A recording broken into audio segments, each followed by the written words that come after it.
The National Weather Service in Springfield has issued a severe thunderstorm warning for southwestern Dallas County, southern Polk County, northern Greene County until 2:45 p.m. Central Daylight Time.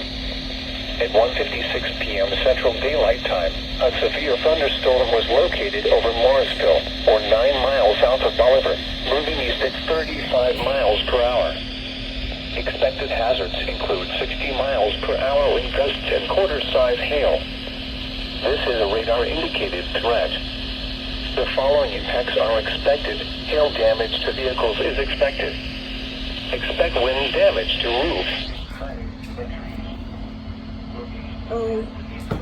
Oliver, Stockton Lake, Buffalo, Fair Grove, Walnut Grove, Pleasant Hope, Fairplay, Morrisville, Halfway, Aldridge, Sackville, Ebenezer, Battsville, Brighton, March, Olive, Eudora, Foos.